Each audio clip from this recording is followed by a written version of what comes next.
I was stupid to believe that my divorce would solve all of my problems. My problems had only just begun. Now where did I get this wisdom? From the same place I got most of my truly wise insights, school. But not just any school. I learned this from what I jokingly call the school of hard knocks. Here I sit in this little airplane seat thinking how truly intelligent and wise I am, but what I really am is broken. My self-esteem is broken. My health is broken. My belief in justice is broken. Everything is broken. Oh well, at least the scenery below is amazing. In another 30 minutes we will land at my temporary refuge from the pain of my life. In a little while we will be at Duke's. After 2 days of searching the internet I found Duke's. It sounded like the ideal place to run away to and hide. The description even said it was a good place to hide, and why wouldn't I believe it? It was on the internet, and we always believe everything we read on the internet, don't we? Here's what I read. Duke's Lodge is located on the edge of one of Canada's most remote yet picturesque lakes with an abundance of wildlife, and some of the best fishing the Northwest Territories has to offer. This is an excellent launching point for day fishing excursions, all-day trips, and overnight stays at one of Duke's remote hideaways. And for the less adventuresome, the beauty of nature is everywhere and only a short walk from the lodge. With a little luck, you will be able to see Canadian geese, black bear, beaver, and moose. Duke's has 4 furnished rooms in the lodge and 6 fully furnished cabins on the property. These rustic cabins are ideal for getting away from civilization and the stresses of modern life. Our cabins for 2 people feature 1 bedroom with 1 double bed or 2 single beds. 2 rooms in the lodge can sleep 4 people comfortably. Duke's is also ideal for just hiding out from the wife or husband. Meal packages are available upon request. Long-term rentals are also available upon request. Contact Duke Wayne for reservations and travel arrangements. The description sounded so good that I made the call immediately after reading it. Now the little float plane that left Yellowknife an hour ago is bumping and jumping over the snow-capped peaks headed toward that picturesque lake and my haven for the next couple of months. I've never ridden in a float plane before. It's a bit disconcerting. There are only 8 seats and 1 pilot, and most of the space in the back is filled up with boxes. I'm the only passenger. The noise from the props makes doing anything but looking out the postage stamp of a window impossible. I would love to sleep and get a temporary respite from my misery, but that's out. What I should do is sit and enjoy the view from 15,000 feet, but instead I do the worst thing possibly. I start to relive the events leading up to my little float plane ride. Up until a month ago, I was married to one of the most beautiful women in the little central Pennsylvania town where we both grew up. Her name is Sheila. The town is Henley. Sheila was born on the other side of the tracks, the wealthy, high society side of the tracks. I, however, came from the working class side. My father worked in the factory that her father owned. But shit happened that I can't explain, and despite the differences in our backgrounds, we got married. So I moved from one side of the tracks to the other. That was 5 years ago. 2 years ago, we had a baby. Not just any baby. This little girl is the most beautiful and loving child on earth. I'm probably saying the same thing that every father says, but I know that it's true. Sarah is a wonder. She's pure joy. She's my reason for living. Whenever I look at her, I thank God for blessing me as he did. Sheila and I worked for her father's company, Bloom Enterprises. I was an accountant and Sheila was the customer relations assistant. Sheila's father is Ezekiel Bloom. He's a stately gray-haired gentleman that nobody in their right mind wanted to cross. He was also the richest man in Pennsylvania, so that helped to put everyone on their guard. He's also working on his 4th Miss Bloom, the lovely trophy wife Jennifer. Like a lot of married couples, Sheila and I had our ups and downs, but usually we were able to work through them without bloodshed. 3 months ago, I discovered something that turned my world upside down. I found out that Sarah is not my daughter. She calls me Dada, and I call her my little angel, but the DNA test showed that she is not my biological daughter. I cursed that damn test. Why did I do it anyway? I think I just wanted to protect my little princess. We were in the doctor's office for her annual checkup waiting for our turn when I read an article that said that doing a DNA study on a child and their parents can help to provide an accurate medical history for the child, giving the healthcare provider additional insight during diagnosis and managing the child's health. That sounded reasonable considering that I had a sister that died a week after birth from a congenital genetic abnormality that affected the development of her heart. I wanted to know if I may have passed that trait or any other problem on a Sarah. Maybe it did sound reasonable, but now I wished I had stayed ignorant. I didn't tell Sheila I had the DNA test done. I didn't tell anyone. There was no way I could figure out who Sarah's father really was because of the elder Mr. Bloom. He owned everything and everybody in town, so I had nobody in town I could trust. If I went to anybody in town with my worries, the tale would get back to dear old daddy before I could get home. So I asked a buddy that I went to college with who was a private investigator working in Washington, D.C. to look into things and find out what he could find out. He found out that my loving wife Sheila had another man in her life. The two had been together since before we were married. It was a major shock to my system when I found out who he was. I had the proof I needed to burn that cheating bitch at the stake, so I filed for divorce. That's when all hell broke loose. Sheila denied it. Her father stood by his daughter like a rock. My out-of-town divorce attorney was outnumbered and outclassed by Sheila's attorneys. Although I had evidence of her betrayal, the judge ruled in her favor, screwing me totally in the deal. I guess I should have anticipated what would happen since dear old daddy owned everybody in town, including the presiding judge. I was left with shit. The divorce would go forth. The evidence I showed the judge was ignored, and I was forbidden by him to ever show it to anyone. If I did, my butt would be in jail faster than I could fart. That was a direct quote from the judge. Dear old daddy just sat and smiled as I had the shaft shoved so far up my rectum it came out the top of my head. I had to pay child support for Sarah, even though Sheila lived in the luxury of the Bloom family money. Sheila kept our home. I could keep all money that I brought into the marriage. In other words, none. My visitation rights for Sarah were limited to 1 weekend a month, supervised by a court-appointed guardian. Of course, I lost my job. I lost my friends. I lost everything, including my trust in the judicial system. I became depressed mostly because I couldn't be with my little girl. That was the worst of it. Sheila's father hit me the hardest by taking away the one thing that I loved the most in this world, Sarah. Sheila didn't say anything because she never showed up at any of the hearings. It was just me and my attorney against Ezekiel Bloom and his team of attorneys. I was screwed again. So now here I sit in this noisy little float plane headed for a temporary safe haven. I'm a refugee from everything sane and just. I did manage to remove the shaft from my rectum before I left town. The Bloom factory, the pride of my ex-father-in-law, mysteriously burned down. I didn't have anything to do with it, but I did bring the marshmallows. Wow, this isn't exactly what I expected, I said as I stood on the rickety dock and looked up at the lodge. Yeah, a lot of people say that when they arrive, it'll grow on you. This bit of wisdom came from the pilot who was in the process of unloading the boxes from the rear of the plane. It's true that the lake and the surrounding mountains are beautiful beyond belief, but the description of the lodge is, well, a bit of an exaggeration. I had in mind a grand log cabin lodge with decorative stone walkways and ornate native carvings all around. It actually looks like a relatively old, average-sized log cabin on a hill with a dirt path leading from the dock to the porch. It looks clean, but not as grand as the description. Looking at my luggage on the dock and the winding dirt path up to the lodge, I guessed that it would take a couple trips to get everything up the hill. I grabbed the 2 small bags and started up the winding dirt road to the lodge. Maybe I should have read the reviews from previous guests first. Stepping into the lobby of the rustic old lodge, I hear a deep, gravely voice coming from under the counter. May I help you? Yes. My name is Leo Baker, and I have a reservation for one of your cabins. Ah, yeah, Mr. Baker, I've been expecting you, said the lanky silver-haired man as he stands up. My name is Duke Wayne, and I'm the owner of this little piece of heaven. Okay, now don't look at me like that, boy. My name really is Duke Wayne. My ma and pa were great fans of cowboy films, and they named me after their hero, John Wayne. I don't swagger like him. I just sorta limp around. So tell me, Mr. Baker, your registration said that you wanted to negotiate a long-term stay. Hiding out from the wife? That's okay by me, but I won't help you if you're hiding out from the law. No, it's okay. It's just a little domestic problem. I don't want to be found for a while. I reserved one of your cabins, and yes, I would like to negotiate a long-term rental if that's okay with you. Great, actually. We close down for the winter in October, but you're welcome to stay until then. The cabins are up the road a ways on the other side of the hill. It's a bit of a walk, especially if you have a lot of luggage. Oh, and this time of year we don't have a lot of customers, so you will only have one other neighbor up there. Breakfast is at 8 o'clock, and we can talk then about arrangements for dinner. If you need anything, and you don't see me around, look on the bulletin board over there. If I'm out working as a guide for someone, I'll put up a note. If you don't see a note, just ring the bell on the front porch and have a seat.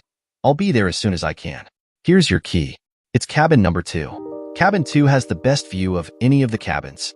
Enjoy. Thanks. Is there a phone here? How about cell phone service?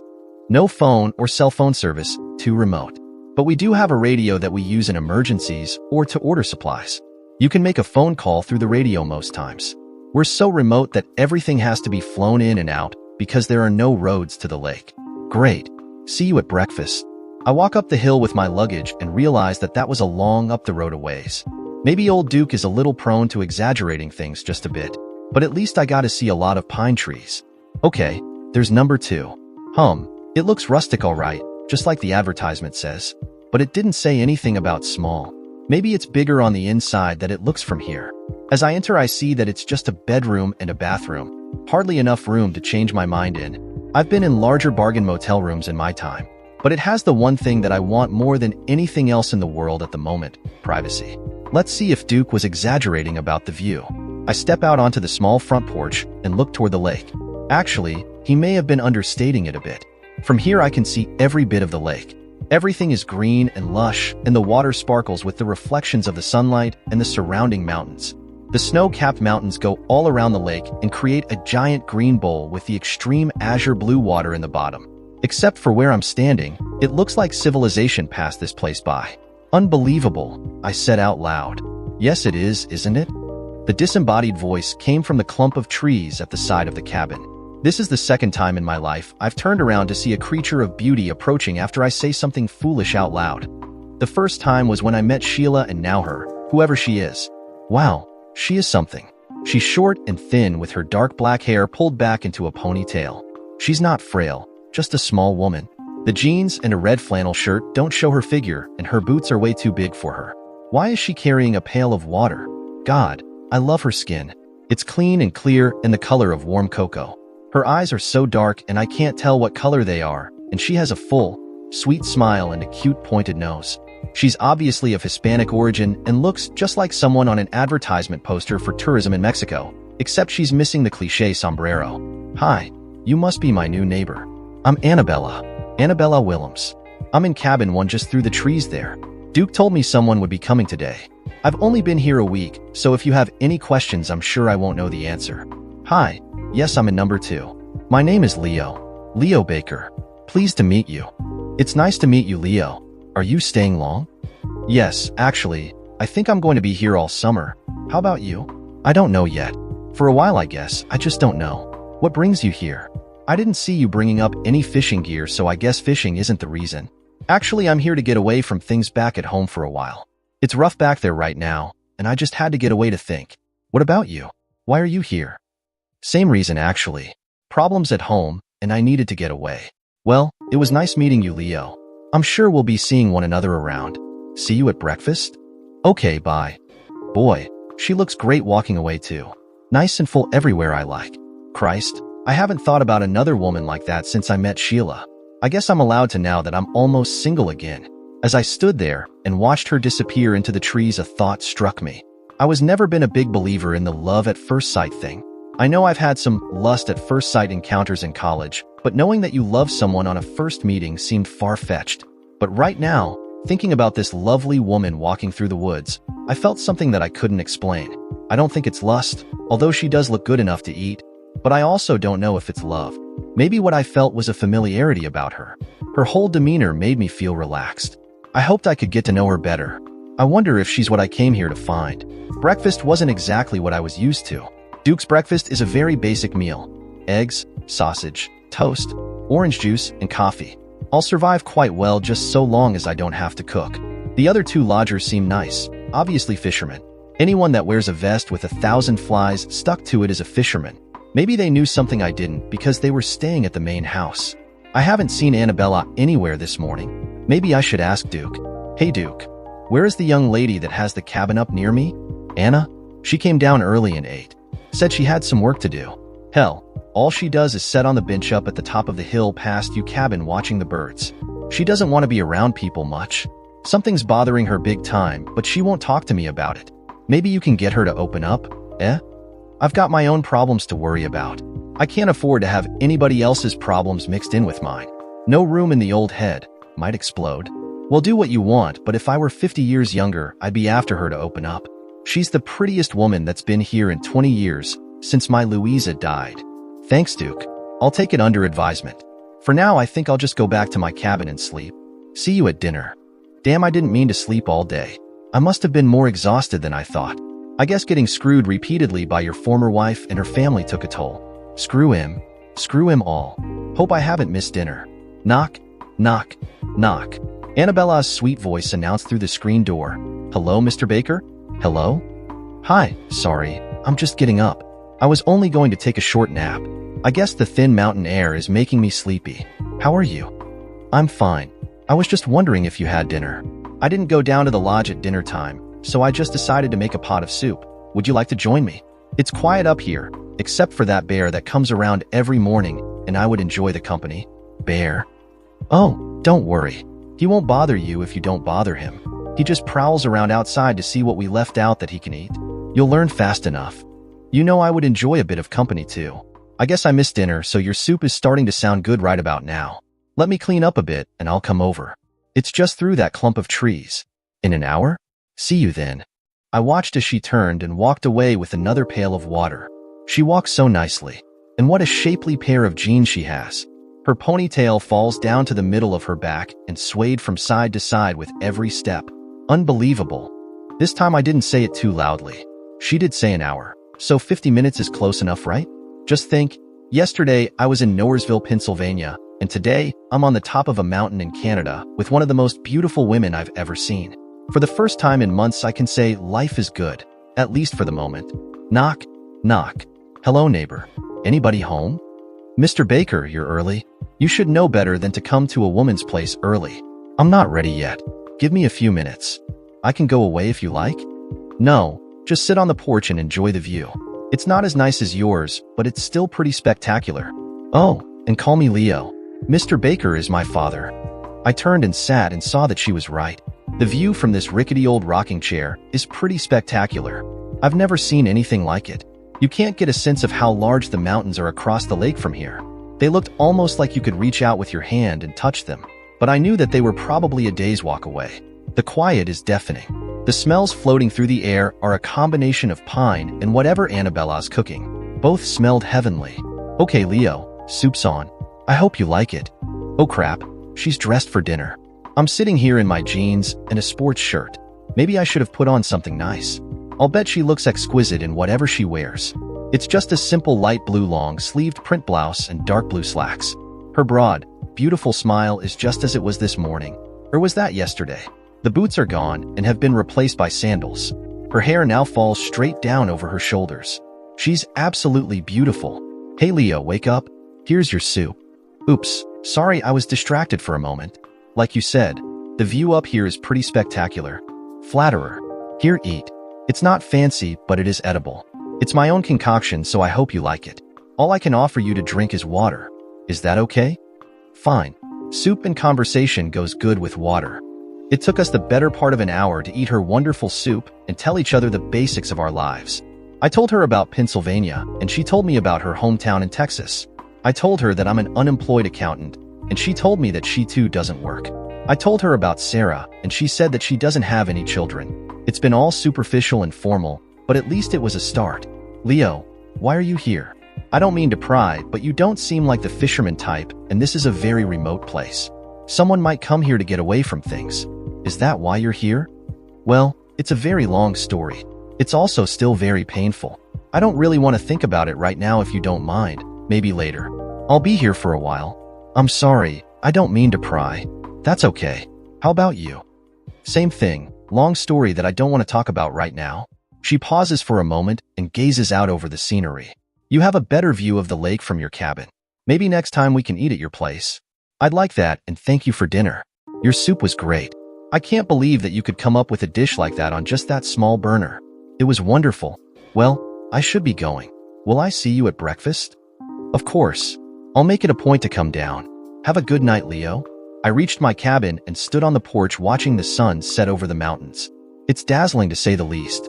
All I could hear was the wind gently rushing through the trees and the occasional chirp of a bird. Far away was another sound I don't recognize. It may be an owl, but I don't know my bird calls that well. Everything was better in person standing here than it ever was on my old high-definition TV. This must be what heaven's like. I usually don't let my food get cold, but this morning sitting across from Annabella made time slow to a snail-like pace. It's the same basic food as yesterday. Eggs, sausage, toast, tomato juice instead of orange juice today, and coffee, but the big difference is the company at my table. I motioned for Duke, and he brought a refill for our coffee. I'm going to take the other two out on the lake and show them some of the good fishing spots. I'll be gone most of the day. Will you two be all right here by yourselves? I looked at Annabella and answered for both. We'll be okay. Maybe we'll take that nature walk I read about on the website. As we walked back to our cabins, Annabella said, Leo, you know that nature walk you mentioned? Well, you took it already when you walked from the dock to the cabins. Pretty, wasn't it? Maybe there was a lot less to this place than I read about on the website. She made me smile anyway. What are your plans today? I don't have anything on my schedule. I usually just sit at the top of the hill on the park bench or on the dock and watch the birds on the lake. When the seaplane comes in, I usually help Duke unload the supplies. He never asked for my help, but I'll do whatever I can for him. He's giving me a break on rental here because I can't afford much. He may not look like it, but Duke is 76 years old. He's been alone in this place ever since his wife died 20 years ago. Duke's quite a character. Sitting by the lake sounds good. May I join you? It would be my honor, sir, she said with a mock curtsy. So down to the lake we strolled. I found a couple of old rocking chairs by a shed and brought them up to the dock. We both sat quietly for a very long time. We just rocked back and forth and looked out over the lake and up to the mountains. Annabella turned her head away from me. It appeared like she was starting to cry. What's wrong? I asked. Nothing. Now I know there's something wrong. Did I say something? What can I do? I'm sorry. I have a lot of stuff on my mind. I don't want to worry you with my problems. I'm guessing that if you're up here, you have your own worries. I don't want to add mine to yours. I looked out over the lake trying to decide whether I should push her or not when an old memory came back to me. We had a preacher at our church when I was a kid that used to say that if someone had a problem, then the best way to get rid of it was to talk to someone about it. Just by talking to someone would make your troubles go away, he would say. If you want to talk, I'll be willing to listen. You can't give me any more problems than I already have, and maybe I can help with some of yours. That's kind of you. I would like to talk to somebody about all of this, but it's complicated and very, very personal. It's also embarrassing. You're a stranger. How can I just dump my personal problems on you? Well, how about if we trade stories? I'll tell you a little something about me, and then you tell me the same little something about you. You don't have to say anything that makes you feel funny. We can go as slow as you want. I'll be an open book if you want to listen. Please believe me when I say that I won't judge you for anything that you've done. I'll just listen. Well, okay, but you go first. Where to start? Usually starting at the beginning is a good thing. I wondered how much detail was too much. Okay, here goes. I was born and raised on the working class side of a little town called Henley in Pennsylvania. My father made a decent living in the factory, and my mother is what we now call a stay-at-home mom. I have an older brother and sister now living in different parts of the country. After I received my master's degree in finance from Penn State, I came back to town because my father had a heart attack and my mother needed me to help care for him from time to time. I met a beautiful girl, fell in love with her, and we got married. She was a girl from the upper class side of town. Her father owned the factory my father worked in, and a lot more. As a matter of fact, he owned just about everything in town, politicians and parking meters too. My wife's name is Sheila. When I came back to town, I got a job as an accountant at the company owned by her father. She worked at the same company as a personal assistant for her father. That's how we met. 2 years ago, our daughter was born. God, she made everything so much more enjoyable. I love being a father, and I probably would have gone on to spoil her rotten if things had worked out differently. You see, quite by accident, I found that I wasn't her biological father. That tore my heart out. I love her more than anything else in the world, but she's not mine. I found out that my wife has had a lover since before we were married, and he's Sarah's father. When I found that out, our marriage just went away. I have all of the proof of her infidelity. So I was going to divorce Sheila and take Sarah and live with my parents until I got back on my feet again. I didn't care that Sarah wasn't my biological daughter. I loved her and wanted her to grow up with me. Sheila's father made sure that didn't happen. He handled the divorce for her, and all I got was a big fat nothing. I don't have a job, I don't have a home, I don't have a wife, I don't have my daughter. And I've got to pay her for support for a child that isn't mine. I don't mind supporting Sarah, but I can only see her 1 weekend a month, and that's killing me. I have nothing. I was so screwed by the divorce that I just had to get away and figure out how to start over. I don't know if I can start over. I've just got to think things out. That's why I'm here. Did you talk to your wife after you filed for divorce? No. I had a restraining order preventing me from getting within 1,000 feet of Sheila and Sarah. I was fired from my job and evicted from my house. Like I said, her father owned everything and everyone in town, so I couldn't do a damn thing. And she never came to any of the hearings. Her father and the lawyers handled everything. If they took everything from you, how did you get here? My mother had some money saved, and she gave it to me to get out of town. It was going to supplement their income in their old age. My father couldn't work anymore, and he has a disability retirement pension, so they will be okay. But that's just it. They will be okay. Not good like they planned. Now they'll be able to live, and that's about it. I would like to pay them back, but I don't know if that's going to be possible. The memories were spinning around and around in my head. I felt tense. I felt low again. Every time I thought about my life, I got so damn depressed. I couldn't think straight. Somehow Anna sensed my melancholy mood beginning and mercifully changed the subject. My story is quite similar. I too came from the poor side of town. My mother and father came from Mexico with my older brother and sister. I was born here. We lived in the Mexican side of Plano, Texas. It was not a very pleasant place. My father left when I was 8 years old and my mother did house cleaning for a rich family across town. My brother went into the army and was killed in Iraq. My sister married a grocer and now lives in San Antonio and has 3 kids of her own. I married a man that I met at a friend's wedding. His name is Logan and he worked for a local car parts manufacturer. When I first met him, he was a new salesman for the company, but now he is one of their senior sales representatives. We dated for a while and he was sweet and kind and always made me feel like a princess. We didn't have a lot of money, so when we were married, we went on our honeymoon to a local resort hotel. It was wonderful. I felt like everything was perfect. I loved him and he loved me. I had just finished going to culinary school and was looking for my first job as a chef when he told me that he didn't want his wife to work. He said that it made him feel inadequate to have his wife work. I wasn't happy about it, but I stayed at home. Over time, our marriage went bad. He started out sweet and considerate, but after a couple years, he became demanding and abusive. I stayed with him and took his abuse for a couple more years.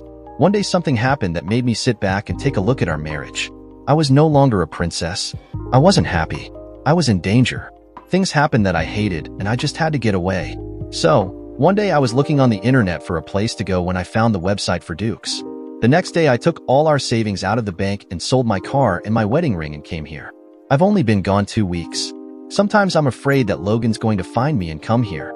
After I run out of money, I don't know what I'm going to do or where I'm going to go. I could go and stay with my sister, but I would be just another mouth for her to feed, and besides, Logan would find me there eventually. I want to figure out where to go and what to do before I leave here. All I can do is hope. Annabella. Do people call you Anna? What can I call you? I like Anna. Well, Anna, you and I are in the same boat. We're recent refugees from a bad relationship and don't know what the future is going to bring. All I can tell you is that I have a little money, and if you need some help to stay here and figure out your future, I'll be glad to help in any way I can. We can wait and see how it goes, but remember the offer. That's kind, but I don't want to take anything from you. You have your own problems, and you'll need all the money you have. But thanks. I'm lost in thought, staring out over the lake, and the conversation has stopped. I looked over at Anna, and she too was looking out over the lake, and she had stopped crying. Our long silence was broken by big fish jumping out of the water just a few feet away from the dock. We looked at each other and smiled. And Duke thinks he knows where the best fishing places are, she said with a little laugh. This helped lighten the mood for both of us. Soon we were talking about our college days.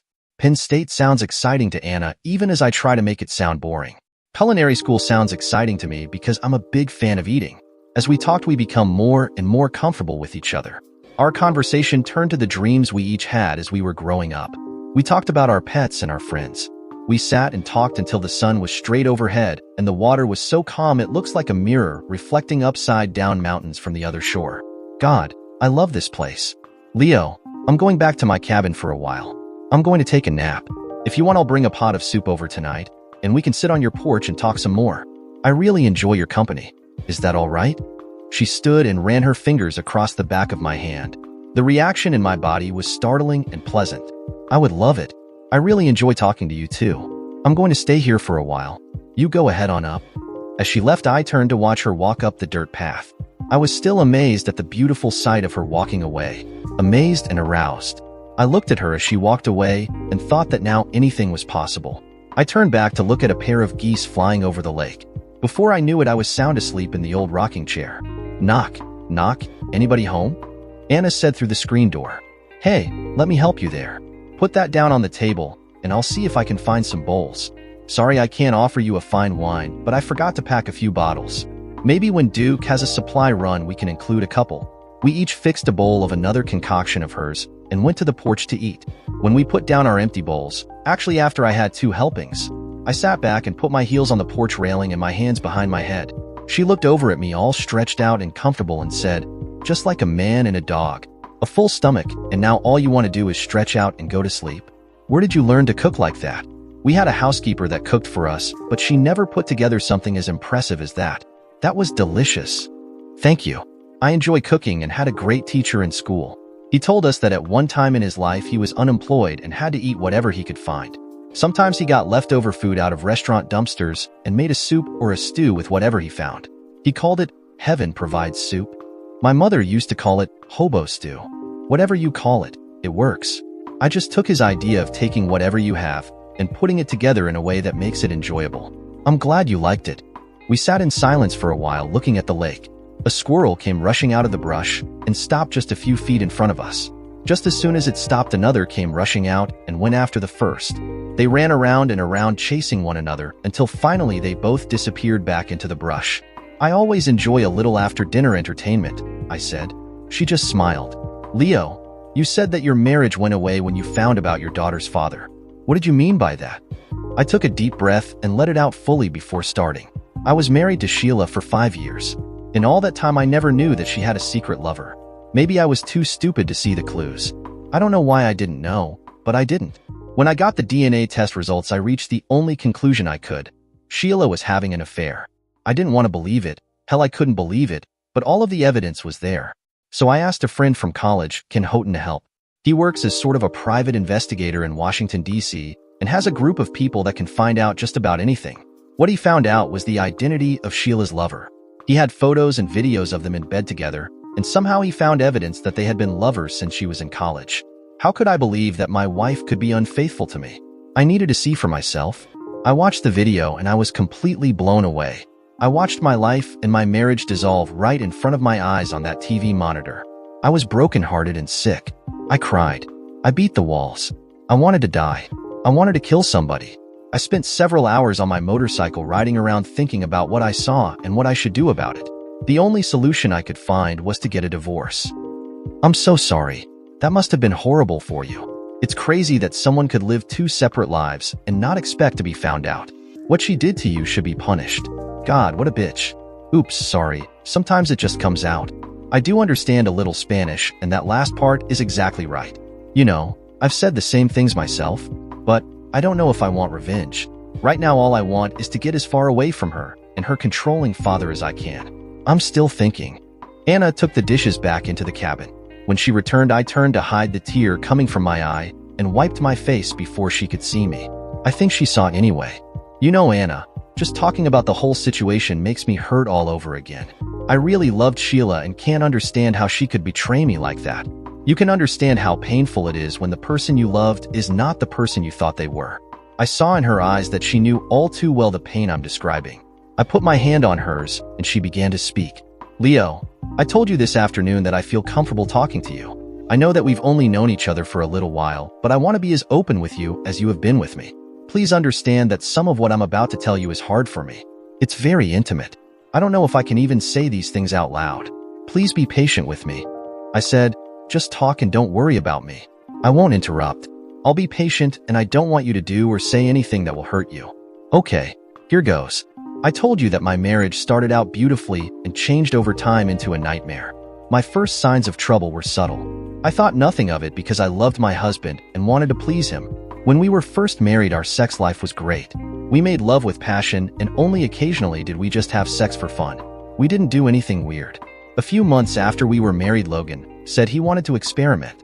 I didn't really know what he meant, but I loved him and trusted him, so I said okay. One weekend we were making love, and suddenly he started becoming a bit rough.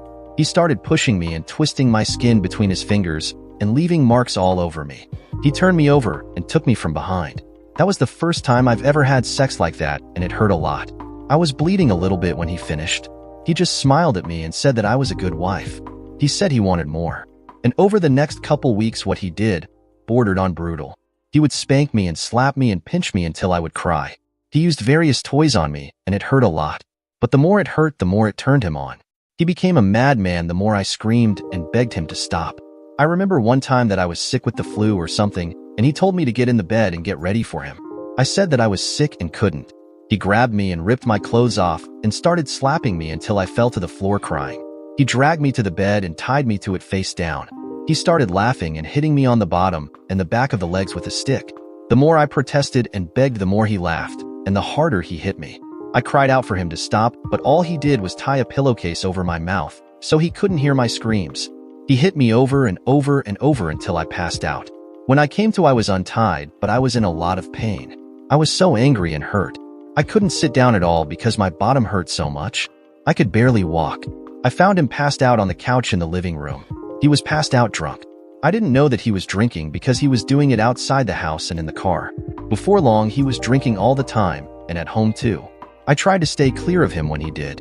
Another time, he came home after an afternoon of drinking with some of his friends, and he was angry that dinner wasn't on the table when he walked in. That's the first time he hit me with his fist. He hit me in the stomach, and I fell onto the floor trying to catch my breath. When I tried to stand up, he just kept pushing me back down with his foot and laughing. So I just stayed on the floor and cried. He went over to the couch and passed out. I didn't know what to do, so I ran into the kitchen and quickly made his dinner and put it on the table. I woke him up and told him that his dinner was ready. He just slapped me across the face. I fell backwards across the coffee table and landed on my back. He got up and went into the kitchen, and I heard dishes breaking. Some of them came crashing into the living room. I tried to run into the bedroom and lock the door, but he caught me and started to hit me some more. I was almost unconscious. I don't remember anything after that. When I woke up, I was in bed and he was sitting next to me crying. He said he was sorry he hurt me and it wouldn't happen again. He promised. I was bruised all over. There was so much blood this time that the sheets were soaked in blood where I was laying. I said that I needed to go to the hospital, but he said no. He didn't want anybody to know what he had done. It took 2 days before I could get out of bed again, and when I did, I could only see out of one eye. I was alone when he went to work, and when he was home, all he did was cry and apologize. I loved this man. How could he hurt me like that? He said that he was going to stop drinking. I listened to him cry and blame everything on his drinking too much, and I believed him. So I didn't tell anybody about what he did. I thought it would never happen again. He did stop drinking, and we were back to normal for a couple months. One day he came home from work and told me that he found a digital camera in the parking lot at work. It was a very expensive looking camera, and I didn't believe him, but I didn't say anything. He told me to go and get dressed in my best dress so we could go out. When I was finished dressing, he came into the bedroom and said we weren't going out. He told me to sit on the bed. He started taking pictures of me with the new camera. I didn't mind because he was smiling and paying attention to me again. I started to feel like a princess again. He told me to stand up and undress. I knew he wanted to take pictures of me without my clothes on, and I didn't want to make him mad, so I did. He was telling me how to pose and what to do with my hands. I said I didn't want to. He got the same look on his face like he had when he was drinking and then started yelling at me. He called me names, all sorts of names, all the while taking pictures of me. I was crying and he still took pictures. He took off his belt and said that if I didn't pose well for him, he would turn me over and beat my bottom. So I did. He kept taking pictures. When he was finished, he said that if I didn't do this, whenever he wanted, he would print out the pictures and give them to all my friends and neighbors. I didn't want that, so I posed for him and danced for him and stripped for him when he told me to. Sometimes he took pictures and sometimes he just watched. Afterwards, he took me. Each time was rough. I did what he wanted because I didn't want to be beaten again. One day he came home and he was drunk, but I couldn't smell any alcohol on him. I suspect he had been smoking something.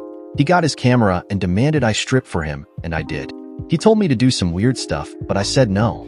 That's when he hit me with the camera. Blood started running down into my eyes and I started to scream. I think one of our neighbors heard me scream because someone was knocking on the front door. He told me to get a towel and clean up my face. He answered the door and told whoever was there that I fell and hurt myself. He came into the kitchen and got a butcher knife from the drawer and told me that if I ever told anyone what he did, he would cut me. I was so scared that I just cried and told him I wouldn't tell anyone. He went into the living room and passed out on the couch. He came home drunk like that a couple more times and threatened me with the knife, and I did whatever he told me to do. I was so scared I didn't think about anything except what he said to do. I just didn't know what to do. Jesus H. Christ. I thought my life was a wreck. This little beauty has been abused. Shit, that's not the right word. She's been tortured by some drug-crazed lunatic. I didn't know what to think. I was starting to shake. I was so mad. I wanted to kill someone again. I looked at this frail flower and I felt tears start to well up in my eyes. I wanted to take her in my arms and tell her that everything will be all right. I wanted to hold her. I didn't know her well enough to do something like that. Instead, I didn't say anything or move at all. I just shook all over. Leo, are you all right? Please say something. Leo? After a moment, I looked up into at her and said, My God, that's awful. That's the most disgusting thing I've ever heard. I can't imagine what you felt. I'm so sorry. Oh my God. She got up from her chair and came over to me and put her hand on my hand.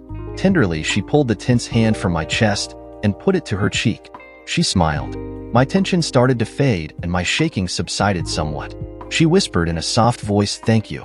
You don't know how good that makes me feel." We just remained holding hands for the longest time.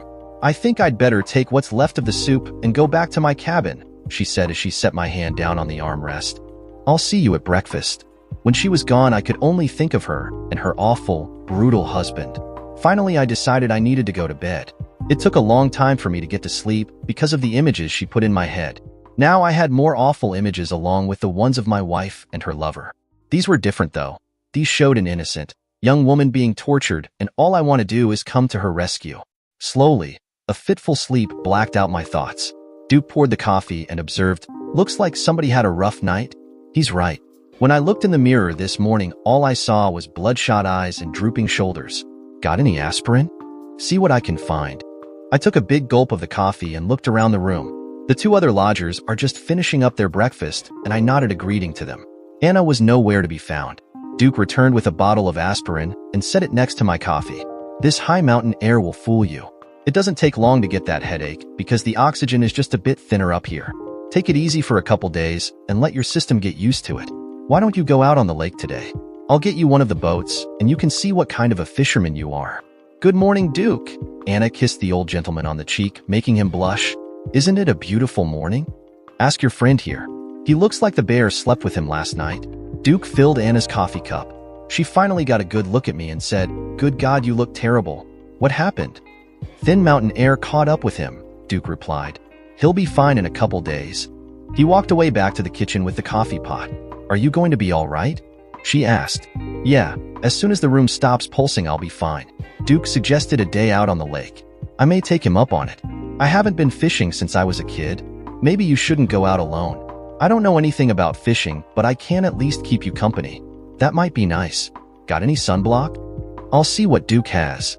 We sat quietly and ate Duke's usual morning fare of eggs, bacon, toast, orange juice, and coffee. I had a side order of aspirin. "You seem happy this morning. Did the old preacher's advice work? Confession is good for the soul?" "Maybe it did. I do feel a bit more relaxed. Maybe there is something in telling a friend your troubles." "You are my friend, aren't you? I did dump a lot of heavy stuff on you yesterday." "Nah, it's okay. I can handle it, being macho and all that. And yes, I'm your friend." As we left the lodge after breakfast, we heard Duke yell after us, "I'll put one of the little boats in the water down at the dock. Take it out whenever you want."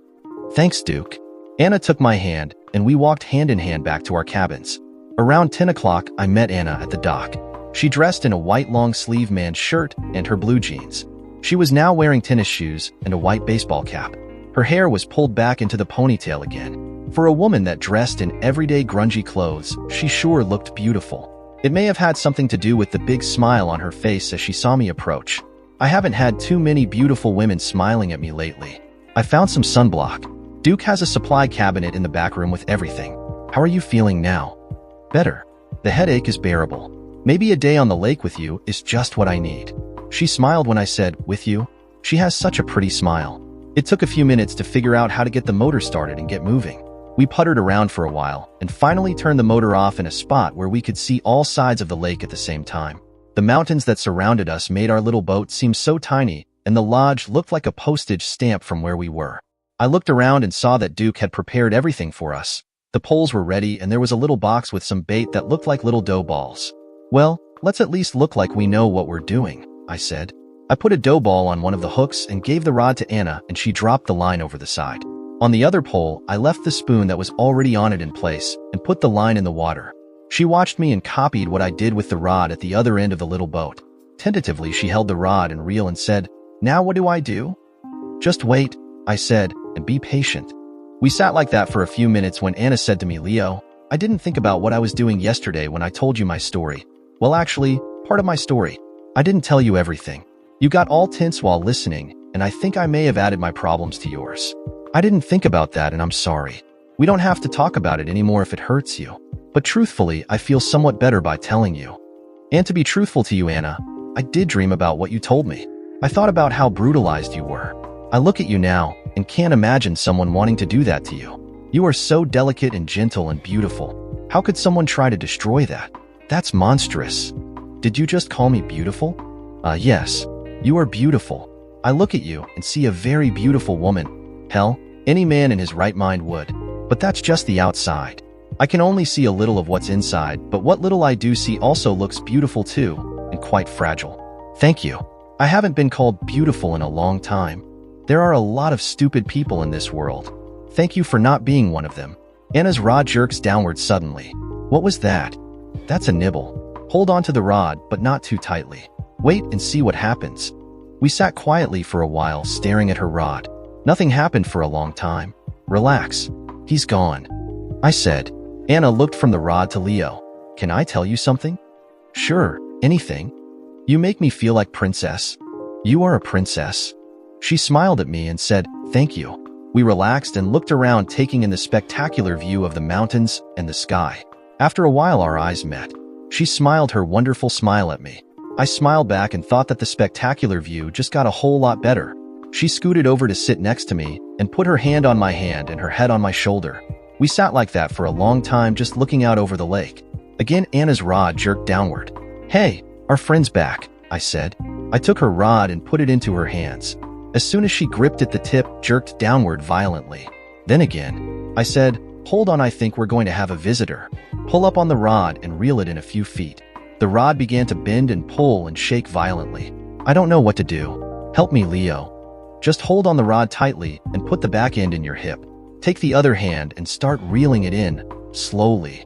Tentatively, she did as I said. The rod was bucking and pulling, but she managed to keep hold of it as she reeled. Finally, a big splash came a few feet away from the boat as the fish broke the water. Holy shit. Keep reeling, just keep reeling. I'll get the net. I got the net and looked over the side into the water. As I dipped downward into the water, I pulled out what every fisherman dreams of, a huge lake trout. Ha ha, look what you got. This bad boy is huge.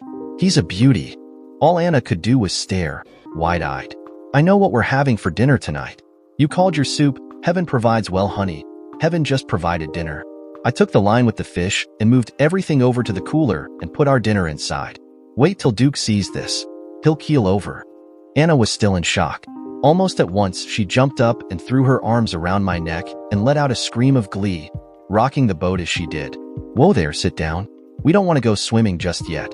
And she let go and sat down looking a bit sheepish. Sorry, it's just that I never caught a fish before. Well, let's see if he has any relatives down there. I put fresh bait on the hook and let it over the side. I sat down beside her and put my arm around her shoulder. She gave me the biggest smile imaginable and put her head on my shoulder and wrapped her arms around my chest. Thank you, she said. For what? For making me feel happy again. Thank you. She held onto my chest for a long time. Everything was quiet and peaceful on the lake. It was so peaceful that I thought that I could hear her heartbeat. I turned my head and kissed the top of her head before putting my cheek down on her ebony hair. Both of us were at peace for the first time in a long while. Holy Mother of God, where did you get that? Duke bellowed as I pulled the fish out of the cooler. I've been looking for him for years. Well, the little lady snagged him. Anna said, I had no idea what I was doing. Leo just coached me after he was hooked. Did I do okay? Little lady, that's a record trout for this lake. I'll bet he weighs 40 pounds or more. We've got to get the camera before we fillet him. You two are going on the bulletin board. We all walk up to the lodge smiling and talking about the one that didn't get away. Anna got him. Duke went inside and got his camera and told her to pose on the porch with her prize and the lake in the background. We looked at each picture he took and smiled. Yes, sirree, you two are going to be eating fine tonight. I'll take him and get him ready. You be here at 6 for dinner. My treat. Anna and I walked back toward our cabin smiling and holding hands. All of our troubles were forgotten for the moment. A lake trout helped put our lives at ease. When we reached my cabin, I turned Anna around and put my hands around her waist. We just stood that way for a while with the mountains providing the frame for the picture before I pulled her to me and slowly lowered my lips to hers. Leo, I can't. She pulled back, looked down at the ground and started shaking in my arms. Oh God, I'm sorry. I can't. Hey, calm down. Calm down. What's wrong? I lifted her chin up to look into her eyes. I'm sorry. I just flashed back to before and got scared. He hurt me. I guess he hurt me a lot more than I knew. I know you wouldn't, but it's just... Shush, I understand. I shouldn't have pushed you. No, it's not you. It's me. When you kissed me, your touch brought back the awful memories of Logan hitting me and having rough sex. The touch of your lips just triggered it. I'm so sorry. That's okay. I'll be here when you're ready. I'm not going to do anything to hurt you. You know that? I know. Please just hold me. We stood embracing for an eternity. Her shaking subsided after a while. She felt calm, and I could feel her breathing more slowly against my chest. She seemed so frail in my arms, so delicate and small. I will hold her forever if necessary, until her last demon was gone. The sound of a bird chirping close by breaks the silence of the woods. We turned to look, but it had gone. When we turned back, I saw her beautiful dark eyes smile at me. Then her lips move into smile to match. Thank you. Those were the most beautiful words I've heard all day. Ever so slowly, Anna moved to close the distance between our faces. Her eyes looked into mine as she slowly moved her lips to gently touch mine. It was almost not a touch, it felt so gentle before she pulled back and smiled even wider. Time seemed to stand still as she looked into my eyes and smiled. Again, she moved to kiss me, but this time the touch was more purposeful. We kissed tenderly and quietly. When we separated, we both smiled and looked in each other's eyes. I said, there's nothing in the world like a first kiss. Nothing will ever be more tender or more full of expectation. Everybody experiences a few in their lifetime. Nothing gets better than this, except the second kiss. I moved again to kiss her lips. Our kiss was longer and deeper this time. If our minds weren't so focused on our kiss, then we would have felt our hearts beating together. Tap, tap, tap. Hello? Anyone home? I asked. Hello yourself. Come on in. I'm almost ready. Anna's voice came from behind the bathroom door. And you talk about men and their cliché habits. Do what you have to do. I'll wait. After all, who am I to complain? I walked into the little cabin and stood there as Anna finished her face in the bathroom. I watched her finish her makeup and just smiled. You are beautiful, I said. She is beautiful.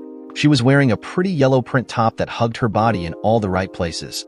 Not too tight, just right. And the color made her face light up. The jeans have been replaced with a black skirt that stopped just at the knees with sandals on the feet below. Her hair was in a ponytail again, but this time it came from the side of the head, not the back. She turned to me and held out her hands. Now, I'm beautiful. Let's go eat. I'm starved. Not just yet. Not until I've messed up some of that makeup. I lean to kiss her, but she pulls away saying, no, not now. Later. First we eat. She grabbed my hand and led me out of the cabin and down the hill. As we walked to the lodge, Anna said, you look nice. Who would have thought to bring a blazer to a fishing lodge? She took my hand and kissed it before intertwining her fingers with mine as we walked. Right this way to your table. Duke did an exaggerated bow as we entered the dining room. Your meal awaits. I pulled her chair out and Anna sat. Duke draped a white cloth napkin over her lap and then put one on mine. He went into the kitchen, leaving us alone in the room. We sat quietly looking into each other's eyes. Anna broke the silence and said, I love Duke. He's such a gentleman. I'll bet when he was younger, he was quite a ladies' man. His wife must have been so happy. Duke returned with 2 plates of trout and vegetables. He said, my wife was the reason I lived. After I met her, I never looked at another woman again. She was my first and only love. We were together for 30 years, 30 glorious years. Her ashes are up on the hill just past your cabins behind that little park bench. He set the plates in front of us and said, bon appetit, and turned to leave us alone to enjoy the meal and each other. The meal goes all too quickly. At the end, Duke brings out a pear half drizzled with chocolate sauce. Just leave everything right here when you're done. I'll see to it tomorrow. Right now I'm going up to bed. Good night, you too. After the simple dessert, we sat holding hands and looking into each other's eyes. Anna said, this has been a perfect day. Thank you for sharing it with me. It's not over yet. We can stay up and see if there's an aurora tonight. I fancy a little stargazing with you. How about it? Sounds like the perfect end to the perfect day. In the mountains and away from all the city lights, the stars above are beyond description. You can actually see what appears to be one of the spiral arms of the Milky Way galaxy. Neither of us was used to a display like that because we came from cities where the ground lights drown out the stars. But tonight, the heavens are ablaze with stars. However, tonight there is no aurora borealis. Maybe tomorrow. We sat in front of my cabin on the 2 rickety old chairs looking up at the sky holding hands. There was an occasional hoot from an owl and some crickets chirping, but there were no other sounds. Not even the wind. To one side there's a loud crack. We both turned our heads to look in that direction, but everything is dark and we can't see a thing. Another crack, then another from the same direction, then a rustling sound of the bushes. I think we've got a visitor, I said. Maybe we ought to make a quiet retreat until he goes away. Good idea. I don't want to end a perfect day by being some bear's dinner. We both quietly get up and walk backwards into the cabin and shut the door. So, what do we do now? I asked. I can think of something, she said as she slyly eyed the bed. I took her in my arms and kissed her like this will be the last one we ever have. It's powerful and deep, but not too much for the little woman. She kissed me back. We made love. Once done, we lay panting next to each other for a long time before either of us dared move, lest we disturb the rapture that the other has just experienced. I turned my head to look at her and saw that her face was turned away. She appeared to be crying. Anna, what's wrong? Are you okay? I asked. She turned her face back to me and showed me the tears running down her cheeks and said gently, "Oh, Leo, there isn't anything wrong. Everything is right. Exactly right. I haven't felt like this for a very, very long time. I don't mean the sex, which was fantastic by the way. I mean feeling loved. You loved me all the time we were making love. I could feel it. I hope you could too. It was exquisite. Oh, Leo, everything's perfect. Phew." I thought there for a minute I was losing my touch. Smiling from ear to ear, she slapped my back and said, "No, funny man, you haven't lost your touch. I love your touch very much. Just don't joke around about it. Just hold me." We turned our bodies so that we were face to face and wrapped our arms around each other. I nuzzled her neck and Anna kissed my ear. We remained like that until we both fell asleep in each other's arms. I became conscious of the bed and the warm body in my arms as the morning snuck over the mountains underneath a slow, steady rain. The gentle pitter-patter on the roof echoed throughout the small room. We didn't see the light of day and didn't hear the rain on the roof. We did hear each other's heartbeat as we laid there in a warm morning embrace. Good morning. Good morning to you, my beautiful lady. Do you want to skip breakfast and just stay in bed all day? That sounds good to me, as long as you're here too. Bet on it. Just let me brush this bear out of my mouth, and I'll be back to keep you warm and safe all day. I got up and headed for the bathroom. Anna stayed there in bed looking at me as I went through my morning ritual. I could only imagine what she was thinking. It's surprising to me, but I felt like I've always known her, but in reality, it's only been a few days. I returned to the bed and said, "Your turn." Anna got up and closed the door as she went in. Now I'm lying there thinking of Anna, and I started to get aroused. I covered myself up and tried to look nonchalant. When Anna returned, she laughed at the protruding bedding and jumped under the covers with me. We both just stayed there hugging one another. Quiet, now aware of the pitter-patter on the roof. "Leo, don't take this wrong, and you don't have to say anything in return, but I've got something to tell you. I think I love you. I know it's crazy because we've only known each other for a few days, but I feel like I've always known you. I'm very comfortable around you and feel safe in your arms." Wow, I can't think of anything except, wow.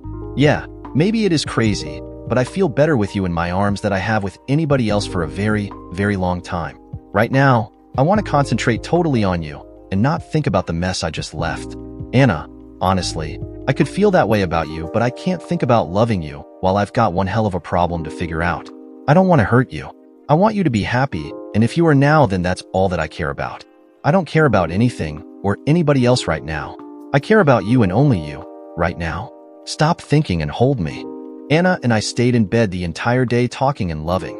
We made love 2 more times just like the first, gently and lovingly. We forgot to leave the cabin to eat. The next day the rain stopped, but everything was still wet and muddy as we made our way to breakfast. "Missed you yesterday. What did you do? Stay in bed and listen to the rain?" Duke said with a knowing smile. "My Lauja and I used to do that. We had some pretty exhausting rainy days." "Yeah, something like that," I admitted as I smiled over my eggs at Anna. "Hey, listen. Today's Tuesday and the supply plane is due in around noon. Nobody's scheduled to arrive with him, so you two will be the only guests when the other 2 leave today. If you want anything special for meals, leave me a note, and I'll send it out with them for their next delivery. The plane only comes on Tuesdays and Fridays, so we've got to plan ahead." "Can we get anything?" Anna asked. "Yeah, just about anything that can be bought at a grocery store or a liquor store or a hardware store. Anything else you might have to wait a while for, but you can put your order in for anything anytime." She smiled and took a bite of her toast. The same float plane that brought me in a few days ago arrived at noon filled with boxes of supplies, mostly food.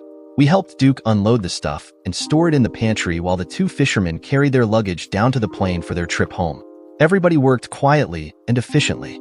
Duke sat down with us after the plane took off and told us about the operation of the lodge. He's been doing everything here for 20 years by himself, and only his late wife ever knew how he did things. Duke is a funny old buzzard. He told us about the winters and how everything is completely isolated for 2 or 3 months as the lake almost completely freezes over. Sometimes the snow is so deep he can't even go from the lodge to the dock. The float plane delivery service stops, so he's got to plan for everything that he'll need in the meantime. Occasionally he goes out hunting for fresh meat, but it doesn't last all winter. The worst part about being at the lake during the winter is the loneliness. Now that my Louise is gone, he admitted, and I'm getting on in years and don't have any children to pass this place to when I die. But I don't plan on dying anytime soon anyhow. The three of us spend the better part of the day talking about the mountains, the lake, fishing, hunting, bad winters, and good people. Never did the conversation stray to why the two refugees were hiding out here with old Duke. After a day of pleasant conversation, Anna told us to stay at the dinner table because she wanted to go and whip up a stew for dinner. I want to, and I won't take no for an answer. She disappeared into the kitchen and closed the door. I like that gal, Duke admitted, but there's something sad about her. She seems to have perked up since you arrived though. I hope you two hit it off. She deserves something, or someone to make her happy. Duke, I like her a lot too. I've got my own troubles and don't want them to affect her. I'm going to take it slow and maybe we can both make each other happy, for a while at least. I will not do anything to hurt her, I promise, so don't worry. I'm cool. Soon Anna came out and brought a large tureen full of a steaming mixture of vegetables and fish. I call this my heaven-provide stewed Duke. I hope you like it. She ran back in and got the iced tea and biscuits before sitting down to eat. After a few mouthfuls, Duke leaned back and said, "This reminds me an awful lot of a stew that my Louisa made. She called it a fish chowder. It's one hell of a lot better than anything I can make. Oops, sorry for my language. But it's great. Thanks." We all ate in silence, except for the occasional slurping noise. "Hello? Leo? It's me. Can I come in?" Anna whispered through the door. I opened the door and said, "Hey there, good looking. I was just thinking about you. What brings you out this time of night?" "I was thinking about you too. My cabin is way over there, and yours is way over here. Can we just combine everything and be together in one? Two can live as cheaply as one, they say." Duke already knows and he seems okay with it. "How about it? Can I come in?" "Of course. You shouldn't go back tonight in case that bear is out there lurking around. I just found you, I don't want to lose you." She snuggled up next to me in bed, pressing her body into mine and wrapping her arms around my neck. "Leo, if you don't want to answer this, I will totally understand, but you told me a little bit about your wife having a lover that you never knew about. You said that it disgusted you. How could you stay with her after you found out?" "I don't know, I just avoided her. Every time I saw her, all I could think about was what I saw on the video. Every time I just wanted to strangle her. All I really wanted to do was be with Sarah. If being with Sarah meant that I had to stay with that conniving woman for a while, then I had to do it. From the time I found out until the day I filed for divorce, I avoided her like the plague. I found extra projects to do around our house or at my parents', and I took Sarah to the park and playground whenever I could. All I thought about was finding an attorney and getting the hell out of there. When the paperwork was served, everything exploded. Her father got involved and my problems only got worse and worse. I already told you what happened, but eventually I was beaten down to the ground. The worst part one can't even talk about. It's just too disgusting. After I found out, I threw up. Even now, just thinking about it makes my stomach queasy. That one was the deal breaker. I knew right then that I had to get as far away from her and her family as I could. Then don't talk about it. Don't even think about it. I can't imagine anything worse than what you already told me. Come here and hold me and don't think about her anymore. I'll help make it better." We laid there for a long time just holding each other in silence. I lifted my head from her shoulder and looked into her dark eyes. "Thank you for being here," I said before I placed my lips onto hers. Our kiss was tender and warm, and it reminded me that there are some good people in this world. The black-haired beauty in my arms is one of them. Our lips parted, and I put my head back onto her shoulder. "Leo," she whispered, "I've got more to my story that I couldn't tell you the other day. I think now I can now. I want to because I think that if I do, then I may overcome some more of my own demons. Like your preacher said, confession is good for the soul. Believe it or not, what I have to say worse than what I already told you. Can you stand to hear it? Anything for you. Afterwards, I may want to kill somebody, but I'll hear whatever you have to tell me." Well, this happened after what I told you the other day. Remember I said that Logan threatened me with a knife? and said I had to do whatever he said? Well, one day he came home high on whatever he was smoking and told me to get dressed up because he had a surprise for me. I went into the bedroom and showered and changed into one of my nicest dresses. When I finished, I came into the living room and Logan was sitting there talking to some woman. He looked at me with a strange smile and introduced her to me. She was his boss from work. Her name was Faye something. She was a big woman, not fat, just tall and strong looking, with short blonde hair. I thought she was kind of pretty until she spoke. She had a gravelly voice and used a lot of swear words when she talked. She just sat there next to Logan and smiled at me. Logan said that he was showing my pictures around at work, and Faye thought I was pretty and said she wanted to meet me. I didn't think about it at the time, but the pictures he was showing were the ones he took of me with his new camera, the ones where I was without clothes and doing all sorts of things. Anyway, Logan brought Faye home to meet me. He told me that it was important to him to make Faye happy, so I was to entertain her that night. I didn't know what he wanted me to do, so I just stood there and looked at the two of them. He said something like, "I'll explain it to you so you can understand. You will do whatever Faye here wants, and I'm going to sit and watch. You've got to keep her happy, so I'm happy. If you don't do what she wants or hesitate for a moment, you will be punished. You know what I mean." I just stood there stunned. I didn't know what to do. Faye stood up from the couch and came over and stood in front of me, about an arm's length away. She just stood there looking at me and smiling. Then she walked past me and into the kitchen and got 2 beers from the refrigerator and came back out and sat on the couch next to Logan. She smiled at me standing there and told me to strip for them. I didn't know what to do. I was terrified. If I ran away, Logan would only get mad and beat me. I didn't know what to do, so I started to undress. Faye told me to put some music on the radio and strip to the music. I danced to the music the best as I could. All the time the two of them sat there and watched. When I was done, Faye stood up and came over to me and started touching me. I was scared so bad I was shaking. She put her arms around me and kissed me. I've never kissed a woman before. I didn't know what to do. I started to cry. Logan got mad and started yelling when he saw that I was crying. Faye just watched as he yelled at me. Then he grabbed me by the arm and pulled me into the bedroom and pushed me down onto the bed. Faye followed us and stood over me next to the bed. Logan sat on the foot of the bed and said to Faye, "She's all yours." Faye started undressing next to me. I looked at Logan and he was just sitting there smiling and watching both of us. She did bad things to me. I just laid there and felt disgusted. I had never had sex with another woman before, let alone while my husband watched. She got up and dressed and was talking to Logan while I just laid there. I heard her say that she would like to come over again. Logan said that he would make sure that I would be available to her whenever she wanted. When I heard that, I turned my head into the pillow and cried. When she left, Logan came to bed and forced me to have sex with him, and as usual, he was brutal. After he finished, he told me what he had planned.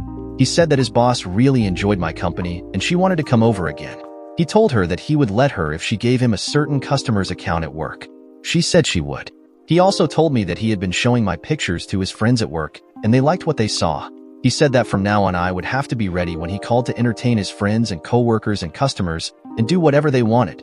He told me that he had already arranged for me to go to a party with a bunch of his drinking buddies the following weekend. He told me to be as nice to them as I was to his boss. They were paying him $500 for me for the weekend. Then he told me that he had more plans. I was also going to go to the company manager's meeting the next month and be there for everybody to have sex with all week. He was going to be making a lot of money from me, and at work he was going to be put in charge of more important accounts. Leo, he was planning on pimping me out to his friends and coworkers. When he told me that, I knew I had to leave. So, the next day I ran away. I watched as she went silent and stared off into the distance. Then her face started to contort and her eyes filled with tears. Oh God, I can't go on. Her whole body shook as she broke down in heartbreaking sobs. I took her in my arms and held her tightly. Everything's all right now. You're safe and away from those people. You're here with me now. I'll take care of you. I'll love you. I whispered the words into her ear. She continued crying and the tears ran down her face and onto my shoulder. Her sobbing slowed down, and before long, all I could hear was the rhythmic sound of her breathing. She cried herself to sleep in my arms. Anna was sitting naked, cross-legged on the bed, looking at me when I became conscious of the new day. "Morning," was all I said. "Did you say that you loved me last night?" she asked. Yes, I think I did. What you told me last night was horrible. You didn't do anything to deserve that brutality, and I'll see to it that you never have to suffer through anything like that ever again. The only way I can make that really happen is to love you and keep you near me. With me, you're safe and loved. From the moment I first saw you, I felt something. I didn't know what it was, but now I think I do. Yes, I do believe I've fallen in love with you. God, I'm so happy. Thank you, Leo. My prayers have been answered. I love you, but I've really got to go pee, and then we need to go down to breakfast, I said as I started moving toward the bathroom. Anna only smiled. You know, Duke, you should have a full-time cook here. That way you would have more time to do the other things around here that need doing, I said, offering my advice over a plate of pancakes. Can't afford one. When Louisa was alive, she did the cooking, and I did everything else. She was a wonderful cook. Me, I make do. You won't starve. How about Anna? She's a great cook. Maybe she can work for you to help pay the rent. I know we're the only ones here at the moment, but if you get some more lodgers, then maybe she can help out a bit. Is that okay with you, Anna? Of course. I'd love to help out if that's okay with you, Duke. Well, I'll think about it. I have 8 people due in on the next plane. We'll see how it goes. We all went back to eating our pancakes. At the end, when we were sitting back in our chairs digesting, I asked, Duke, how do I make a phone call? I need to call somebody and let them know where I am. Well, all I've got is the radio. The people at Yellowknife can patch you through to an operator who can make the call for you. It's a bit expensive, but it can be done. Can I use it after breakfast? Sure. I'll show you how. Anna said, I'll just let you two alone. I'm going back to the cabin and clean up a bit. If we're going to have visitors, then I want to look my best. She smiled at us and left. The process for making a telephone call through his old radio setup was complicated, and I had to use a credit card to charge the call. Duke allowed me to use his so there wouldn't be a charge on mine that can be used to find me. I'll pay you back. Just put it on my bill. I told him. Duke politely left me alone to talk. Hello? Came the voice from the old radio. Hi, Mom, it's Leo. Oh my God, Leo. How are you, baby? Where are you? Mom, I'm fine. I'm somewhere out of the country at the moment, and I can't tell you where. If someone should ask, then you can't lie. What's happening there? Anything I should know about? They're looking for you, Leo. Mr. Bloom is madder than hell. When the factory burned down, he immediately blamed you. The police have a warrant for your arrest. They even called in the FBI. They came out and talked to your dad and me. We didn't know where you were, so we couldn't tell them anything. I think there's someone watching the house in case you show up. Things are pretty tense at the moment. What did you do with that package I gave you? I put it in the basement behind some jars of canned peaches. I didn't open it. How about Sarah? I don't know too much, son. Sheila came by and asked where you were. She said she wanted to talk to you. Sarah was with her. She's fine. She just wants her data. I don't know if Sheila was trying to find you for her father, or if she really wanted to talk to you. She seemed pretty upset. Well, I don't want to talk to her. All I care about is Sarah. As long as she's okay, then I'm okay. Leo, I know that your divorce will be final in a couple months, but could you at least talk to Sheila? Was what she did really that bad? You said that she had an affair. Is there any way that you two can talk and try to work things out, for Sarah's sake? Mom, I only told you part of what happened. Sheila was having an affair the entire time we were married. But that's only half of it. I don't want to tell you or anybody else the rest because it will just hurt Sarah. Maybe someday, but not now. Well, okay. I guess I'll just have to trust you. Mom, there's something else. I've met someone here. Her name is Anna. She's running away from a bad situation just like me. I want you and Dad to meet her, but I don't know how I can make it work. Since I can't come back home, I'll have to figure out some other way.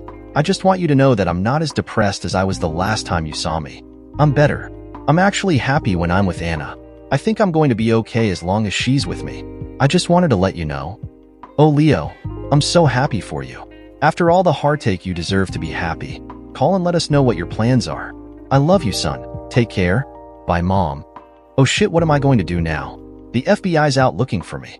I didn't do anything, but that fat Bloom has the police saying that it was me that torched his factory. What am I going to do about Sarah? Christ, what am I going to do about Anna? Now that I've met her, I can't do anything that would hurt her. Hell, she's got her own problems. What can I do to help her? How can I get away from Sheila's old man, be with Anna, and have a future with her that's free and clear of the past? Christ, what a mess. The following day, I watched as the float plane arrived and dropped off 8 men. They had expensive-looking luggage and fishing gear. Duke greeted them with a big, warm smile. Welcome back, gentlemen. It's good to see you again. I believe this makes your 9th year, right? Everything's the same as last year except the fishing's better. You got to see the picture of the one caught yesterday.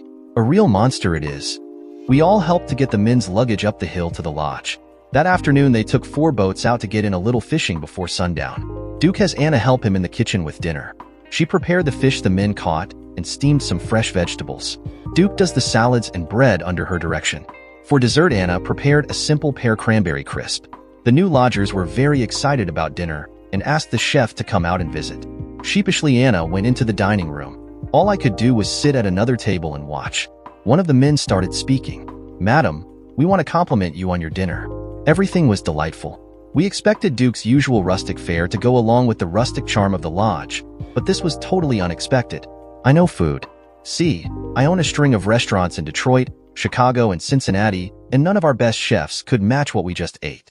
I know better than to ask you your secrets, but if you ever want to leave here and come to work for me, you have a standing invitation. Thank you very much. I'm a little embarrassed at all your praise, and I will keep your kind offer in mind. I'll see what surprises I can whip up for you for breakfast."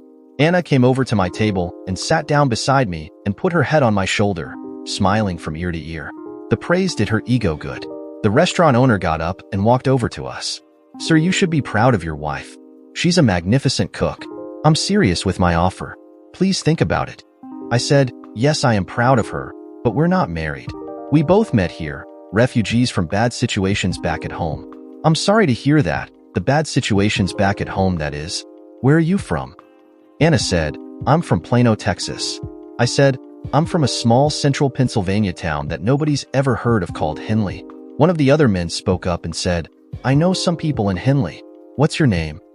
"My name's Leo Baker." "Nope, don't recognize the name. Where do you work?" "Well, up until a little while ago, I worked at Bloom Enterprises. I was an accountant." "Now that name I do know. That son of a bitch Bloom cheated me and my manufacturing company out of $1 million contract a few years back. Losing that contract set my business back quite a bit. We're only just now recovering." "Yeah, I know the man you mean. I was married to his daughter." The man got up from the table and came over to ours. "No shit," he said. "You're Ezekiel Bloom's son-in-law?" I was. "I got divorced recently. Let me tell you, I'm not sorry to be out of that family." "What happened?" the restaurant owner asked. "In a nutshell, my wife cheated on me. I filed for divorce, and old man Bloom made sure that I came away with exactly nothing. No money, no job, no daughter, nothing. I came here to get away from everything for a while. That's where I met Anna here." Another man got up from the large table and came over. "Did I hear someone mention Bloom Enterprises?" "Yes, I did. I used to work there," I said. "That name is very familiar to me. I work for the Justice Department in the racketeering section, and Mr. Bloom and his company are on one of our watch lists. I can't go into specifics, but the bottom line is we're investigating Bloom for violations of a dozen or more federal and state laws. I would love to talk to you in more detail about what you know sometime." Wow, I didn't know anything about that, but I don't doubt it one bit. Bloom owns everything in town, including the judge that presided over my divorce hearings. Just before I left town, one of his factories burned down, and I'm the leading suspect. There's even a warrant out for my arrest, and I'm positive he had something to do with it. A fourth man got up from the table and came over to ours. "I'm sorry to interrupt, but I was listening from over there, and I just wanted to nose in a bit. You see, it's the lawyer in me. I've just got to know things. How do you know that your ex-father-in-law owns this judge? That's a pretty serious accusation." "Well, I had a video of my wife and her lover together doing, well, you know, and the judge rejected it totally. He told me it didn't mean a thing, and if I ever showed it to anybody, ever, I would, in his words, now go to jail faster than you could fart."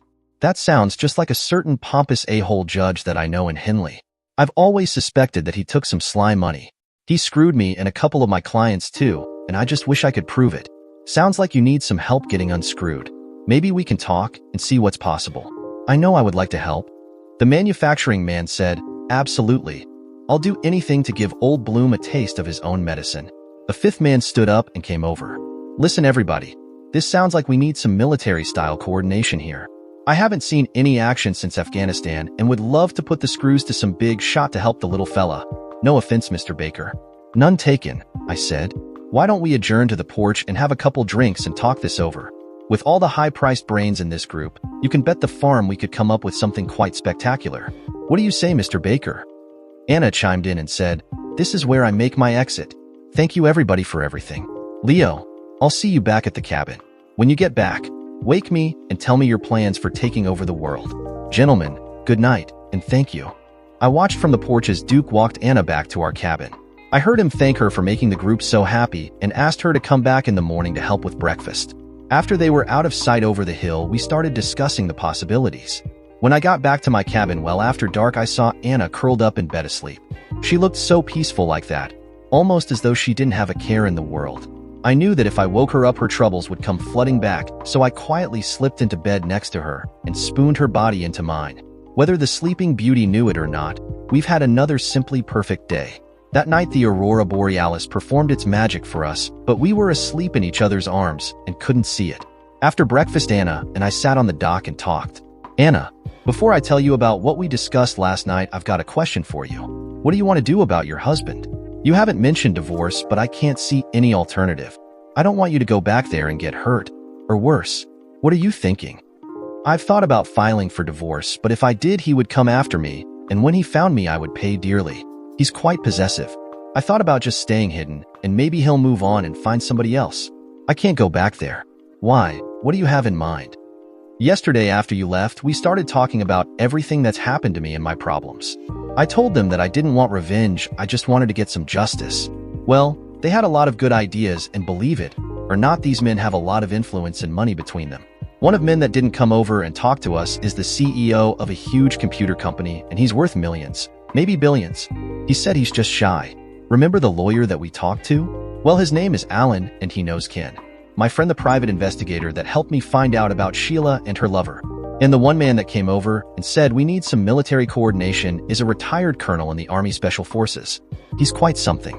He's going to coordinate everything that they're doing back home, and when everything's ready, he'll call, and I can go back and start what I have to do. All I have to do is sit tight here with you and wait for his call. Oh, Leo, that sounds wonderful. I'm so happy for you. Do you think they could help me? Well, that's the best part.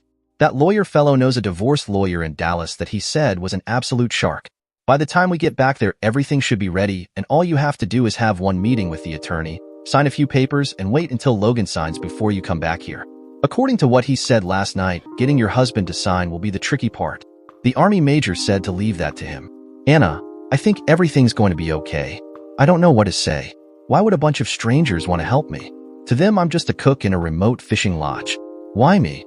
Believe it or not, there are some good people in this world. I'm sure these men see something in you that maybe you don't see in yourself, something that I already knew about. Anna smiled her beautiful smile. We sat together on the dock holding hands and staring out over the water, thinking our own thoughts about what was going to happen. 5 days later, we helped the 8 fishermen load up the float plane with their luggage and coolers full of fish that they caught. I thanked each man for all that they're doing for us. Anna kissed each one on the cheek, even the shy little computer geek. The restaurant owner gave Anna his business card with a reminder of his offer of employment. Please call, he said. After they took off, Duke wandered off back to the lodge, and Anna and I took a boat out onto the lake to sit and fish and talk. Anna asks, when is this all going to happen? I don't want to leave Duke without a cook. I'm thinking 2 weeks, maybe 3. If all goes as planned, you should be heading back here within a few days. If you want to stop and see your mother and sister, I can arrange that too. Okay, I just want it over with so we can be together. Will you come back here afterwards? Absolutely. When I clean up the mess from my old life, I plan on coming back and starting a new one with you. Anna scooted over and sat next to me and put her head on my shoulder. We must have already caught the only fish in the lake, because the entire time we sat there we got not so much as a nibble. We just sat and enjoyed each other's touch. 3 weeks later, Anna and I were sitting on the porch of our cabin at sundown, talking about the trip home the next day. Both of us were a little tense about what was going to happen. In spite of the meticulous planning, Murphy's Law was still in effect. You know, the law that says that anything that can go wrong will go wrong. It's almost a certainty that everything won't go according to plan, but I had hope. Leo, hold me. I'm so scared. If I wasn't here in your arms right now, I might be back there tied to a bed and being screwed by everybody he knows. I'm still scared he'll find me. Shush, that's not going to happen. You're safe now, and will be from now on. I promise. I'll always be here to protect you.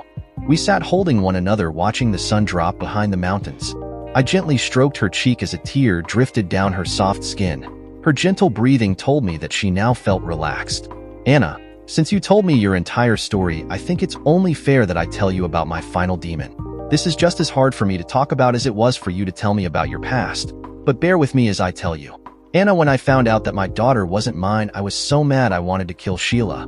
When I found out who her real father was, I wanted to kill her lover as well. Believe me, I was that angry. If they had been there at that moment, I think I would have killed them. I'm glad that they weren't.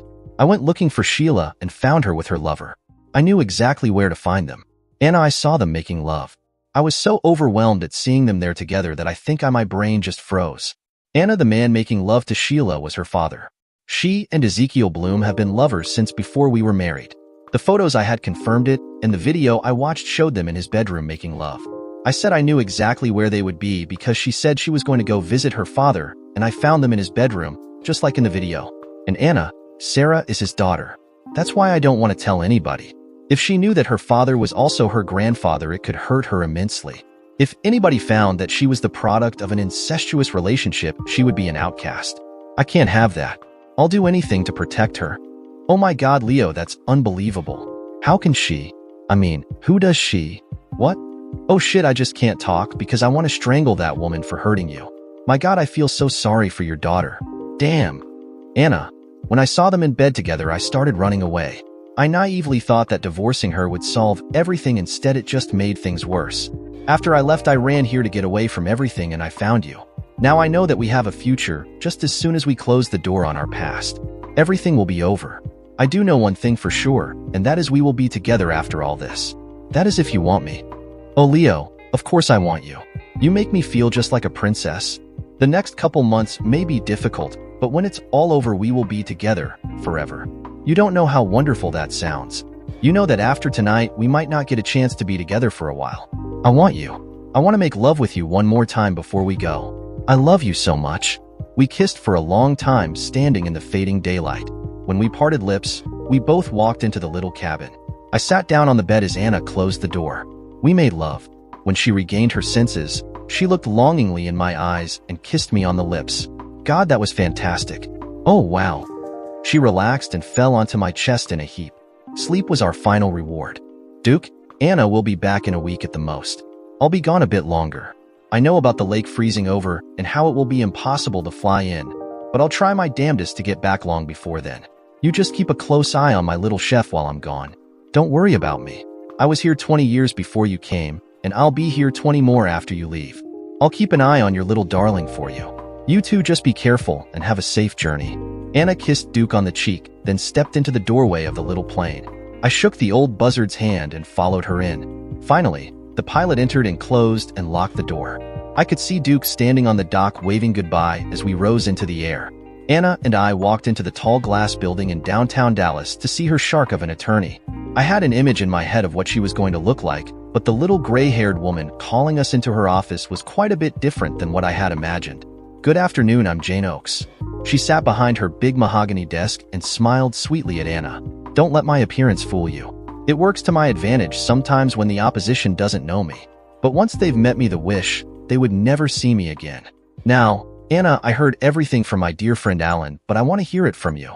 For the next half hour, Anna retold her story of happiness, despair, beatings, and forced sex. She even talked about me. It's worse than I was led to believe, but don't worry, we'll put an end to it. You will get your divorce and everything else you want. I have all the confidence in the world. Now don't worry. I'll just get the papers for you to sign, and then I'll explain what I need you to do from here on out. When Anna signed everything and we were in the car heading for her sister's house, she just broke down and cried. I wasn't sure if it was tears of sorrow or joy. The crying lasted until we were on the interstate when she wiped her eyes, blew her nose and turned and put her hand on mine on the steering wheel. I keep saying thank you to you all the time, don't I? I can't wait until it's all over. She turned and looked out the window, watching the countryside pass by. Anna was reborn at her sister's house. She laughed and played like a kid with her nieces and nephews and ran around in the backyard chasing their big dog. I just sat and watched a new woman emerge, and it made me love her all the more. Her mother came later in the day, and the three women disappeared while the men sat in the backyard drinking a beer or two. When they finally emerged from whatever conference they were having, everybody looked a bit teary-eyed. Anna and her sister went to make dinner, and her mother took me by the hand and led me out into the front yard. Mr. Baker, Anna told us about what her husband did to her, and she told us all about you. She said that you have some troubles of your own to fix before you two can be together. She also said she loved you and felt safe with you. I believe my daughter doesn't always know what's best for her, but she's a big girl, and she can do whatever she wants. I just want you to know that if you ever do to her what her jackass ex-husband did, then I will hunt you down and kill you like the dog you are. You'd better believe me. I will find you, and I will kill you where you stand. Do you understand me? Treat her nice, and I'll bring you my fabulous 16-layer cake every Christmas. I'm putting my trust in you. Take care of my little girl. She deserves only the best." I'm sure the shock of her warning showed on my face. I could only say, "Yes, ma'am." She reached up and grabbed my head and pulled me down to her level and kissed me on the forehead. She smiled at me with the same smile that Anna has. Again, she took my hand and led me out back to my lounge chair and beer. Every day we stayed at her sister's house. Every night we stayed at a nearby motel on the interstate. And Anna was wrong. We did have time to make love while waiting for the call from her attorney, quite a few times as a matter of fact. 5 days after we arrived in Dallas, Anna got the phone call she had been waiting for. "Hi Anna, this is Jane. Well, everything's done. Your husband signed the papers making you a free woman, and as soon as the court system does its thing it will be final. That could take anywhere from 3 to 6 months, so until you receive the final proclamation you're still married. You can go anywhere you want and do whatever you want, except get married again. Wait a while on that. I will have to admit that when I talked to your ex, he was fairly forceful in his conviction that you two would stay married. But I understand that he had a visit from somebody in the army and was convinced that it was in his best interest to sign the papers. I don't know who your friends are, but I may want to borrow them sometime. Anyway, if anything happens that you need to know, I have your number. Take care and have a nice life." And with that, Anna's abusive marriage was over. I took everybody out to celebrate at one of the local ice cream parlors. Everyone had a great time, including Anna. "Love, you just go back and keep Duke company," I said. We were standing in the concourse of the Dallas Fort Worth Airport holding each other and saying our goodbyes. Anna had to go to one terminal to get to her plane, and I had to go to another. "Everything's going to be okay. I'll call Duke and leave a message when I get to my parents' house. I don't know when I'll get to call again, but the next time will be when I have good news. Take care and remember that I love you." "I love you too," she cried. We parted. The last part touching was our fingertips. We turned and went our separate ways. It's a 2-hour drive from the Harrisburg airport to Henley, and I timed my arrival to be at dusk. I didn't want to be discovered too soon, so I parked around the block from my parents' house and walked through the woods on the same paths I took when I was growing up. I came up to the back door with my suitcase and knocked. "What the hey? Who's out back knocking on that door?" The voice of my dad sounded sweet, in a manly kind of way. "It's me, Dad, Leo." "Damn, Mom, it's Leo. Come on out here. Boy, get in here before somebody sees you." "Dad, it's good to be home." "Hi, Mom. Boy, I'm sure glad to see you too. Listen, I've got to tell you what I've got cooked up so you don't worry. We need to sit down and talk now. Let's go into the living room.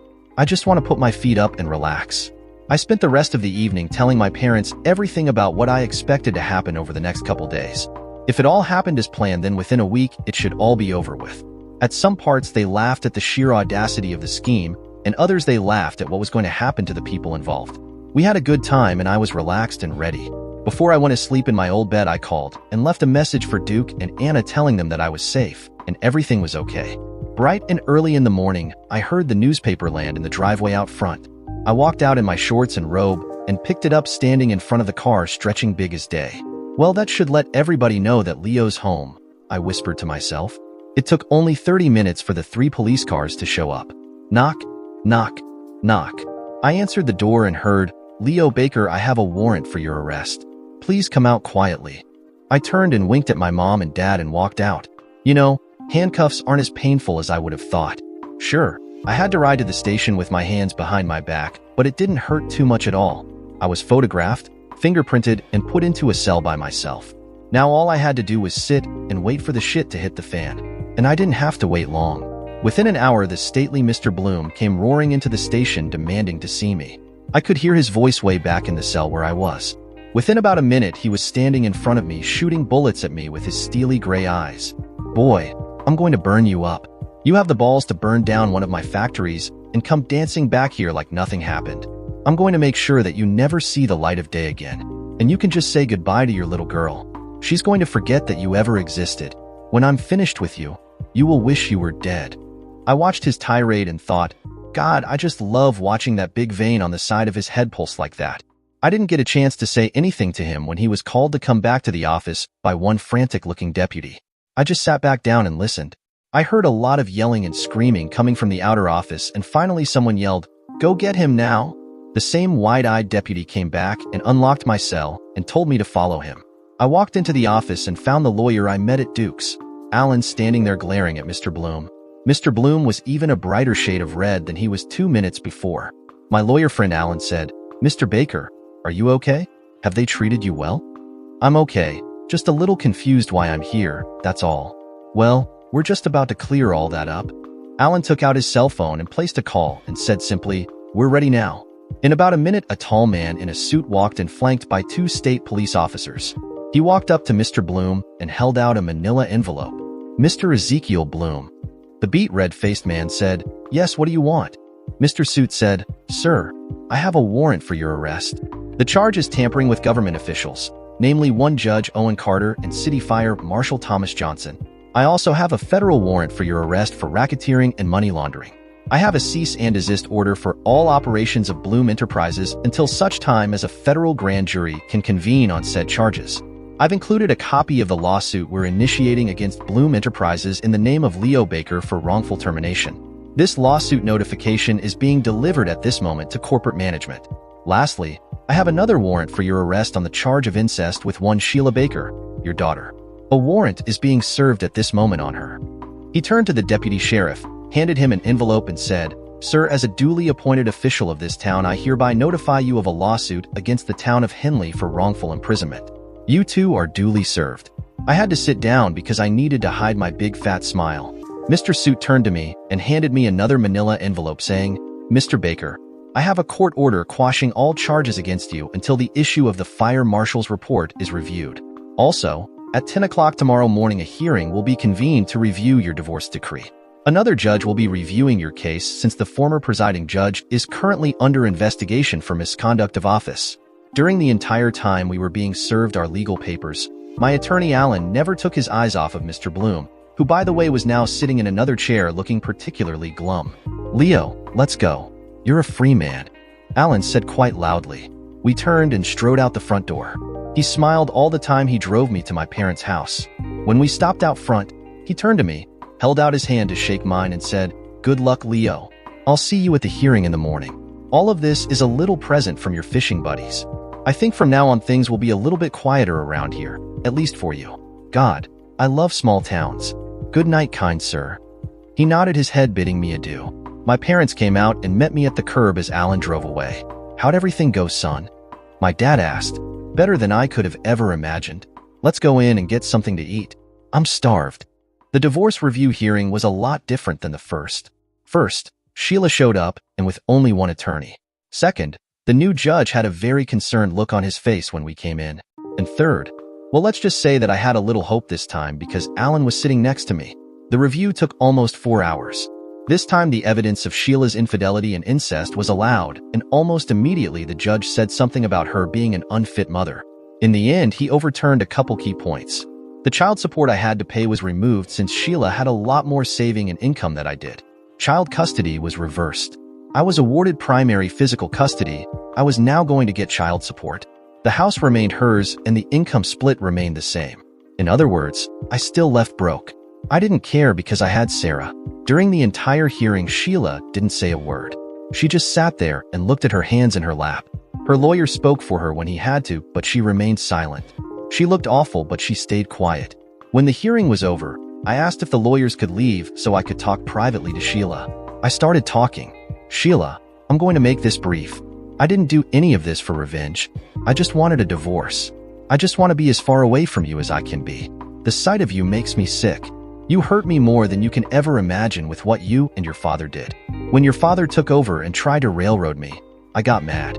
Everything that happened is his and your fault. He always got what he wanted, but this time he got exactly what he deserved. He tried to keep me from Sarah, and that almost destroyed me. I survived with the help of a woman I met while I was away, hiding and thinking. I found something in her that you will never have, a heart and a moral compass on what is right and what is wrong. And I love her. As for Sarah, I don't want you to ever show your face to her ever again. I will get a restraining order against you for the same. I would not let even your filthy shadow to be near her. I would wait for you to die a painful and lonely death, and I promise to come and piss on your grave. Meanwhile, you and your father can do whatever you want. I don't care. Just stay away from me. Do you understand what I just said?" All Sheila did was nod yes. She never looked up. I walked out of the little hearing room happier than I've been in a long time. I was thinking of Anna and Sarah the entire time I walked out of the building. Later that night, I had a private ceremony in the backyard of my parents' house. I burned the DNA test results papers that started this whole mess. The only person I ever told about her real father was Anna. I remember almost 2 months ago landing on this same little lake in the same little float plane. I didn't particularly like it then, and I'm not sure I liked it any better this time. But now I had Sarah next to me. To her, it's an amusement park ride. As we pulled up to the dock, I saw Anna standing there looking as beautiful as I remember. The pilot opened the door and secured the plane to the dock. I picked Sarah up in my arms and exited. Anna's smile was almost as wide as the lake when she saw us. As we approached, she stood to the side to reach her face around Sarah to give me a welcome home kiss. All the while we were kissing, Sarah rubbed her hands over both of our faces and made those little noises that almost sounded like words. I was happy to be home. Strange that now I think of Duke's as home because Anna is there. Anna looked at me after the kiss and said, "Leo, I've got some bad news. Duke had a stroke. It's not too bad, but he lost the use of his right hand and now walks like the real John Wayne. He'll be all right in time, but he needs someone to help him run this place." I said I would stay. What do you think? I was just thinking as we were landing that it felt like I was coming home. I thought it was because of you, but there must be more to it. Maybe it's this place that feels like home, but whatever it is, I'm here with you, and I'll stay with you forever. We'll take care of the old buzzard and our little girl at the same time. I'm just glad to be back. I missed you and I love you. Welcome home, my love. It's been 5 years since I first came to Duke's Lodge. Anna and I were married in the spring after our first winter there. Sarah loved her time here, and especially the old teddy bear that she played with. The old teddy bear was Duke. We gave Sarah 2 little brothers to play with the next year. The twins, Duke and Wayne, yeah, we named them after old Duke, are now 3 and doing what 3-year-old boys do. Get into everything. Anna is a really great mother. Every day, I thank God for sending us here to find each other. I love her more and more every day. Oh, and Anna's pregnant with our 3rd child, a little girl this time, due in 3 months. We're still discussing a name, but both of us are leaning toward Louisa. The lodge has changed quite a bit since we first came here. The lodge house has doubled in size, and the dirt pathway between the dock and the lodge has been paved with decorative stone walkways. We've added 5 new cabins up on the hill and a lot of new boats. The dock is wider, and there's a lot of native artwork all over the property, mostly totem poles and animal carvings. Duke supervised the upgrades himself. The money came from the settlement of the lawsuits against Bloom and the town of Henley. Anna enjoys her time in her new gourmet kitchen compliments of an anonymous restaurant owner from Detroit, Chicago, and Cincinnati. We even have satellite communications compliment of some anonymous computer geek. Another anonymous manufacturer sent us 3 large racks of solar collectors and a solar power generator. Ever since the changes, the place has been packed. There's even a waiting list for the more popular dates. We now match what the website says about us. When my mom and dad came to visit after the twins were born, they told me that Sheila doesn't have anything to do with her father anymore, and she lives the life of a recluse. Mr. Bloom will be on probation for another 6 years on his federal racketeering charge. I couldn't care less about either one of them. Duke died about a year ago and left everything to Anna and me. We buried his ashes with his beloved Louisa by the park bench on the hill. We visit him whenever we can, and his spirit lives on in the lodge. We really miss the old buzzard. Dear listeners, please share your thoughts in the comments section below, and don't forget to like, share, and subscribe.